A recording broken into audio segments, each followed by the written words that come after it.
तर नोव्हेंबर महिन्याचा हप्ता कधी मिळणार असा प्रश्न लाडक्या बहिणींपुढे निर्माण झालाय। आचारसंहितेमुळे देयक वितरित होण्यास विलंब झाल्याचं कारण राज्यातील काही भागात जिल्हास्तरीय अधिकाऱ्यांनी दिलं होतं। मात्र स्थानिक स्वराज्य संस्थांच्या निवडणुकीसाठी आदर्श आचारसंहिता लागू असूनही त्याचा शासकीय योजनांवर परिणाम होणार नाही असं स्पष्टीकरण राज्य निवडणूक आयोगानं दिलं। दरम्यान महायुती सरकार असेपर्यंत लाडकी बहीण योजना बंद होणार नाही असं आश्वासन महसूल मंत्री चंद्रशेखर बावनकुळे यांनी दिलंय।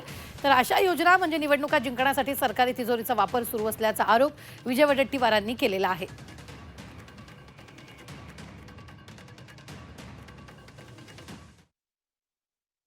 नाही, देणं आवश्यकच आहे, कारण आम्ही वचन दिलं आहे की जोपर्यंत देवेंद्र फडणवीस सरकार, भाजपाचं सरकार, महायुतीचं सरकार महाराष्ट्रात असेल तोपर्यंत लाडक्या बहिणीची योजना सुरू राहणार आहे आणि या योजनेला आम्ही अधिक मजबूत करणार आहेत।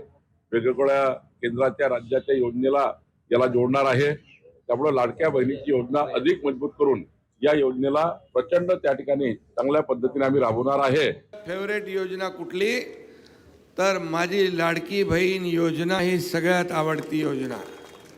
विरोधकांनी त्यावेळेस देखील खोडा घातला, विरोधकांनी त्याला देखील कोर्टात गेले, बंद पाडा म्हणून म्हणाले खोटा आहे, हे काय होणार नाही।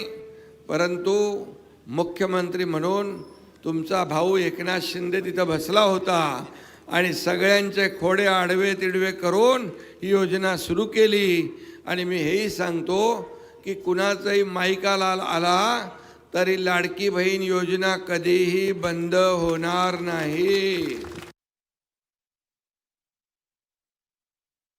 निवडणूक आहे ना, निवडणूक आहे, निवडणुकीच्या आधी यांचे धंदेच झाले आहेत। या सरकारचे, भारतीय जनता पक्षाच्या सरकारचे धंदे झाले। निवडणुकीच्या अगोदर सरकारी तिजोरीची लूट करून पैसे वाटायचे आणि त्या पैशातून निवडणुका जिंकायच्या, सरकारी पैशातून निवडणुका जिंकायचा नवीन फंडा भारतीय जनता पक्षाने आता तयार केला आहे आणि त्यातून निवडणूक जिंकण्याचं काम सोपं करत आहे। हेच त्या ठिकाणी लाडक्या बहिणीच्या संदर्भात आहे।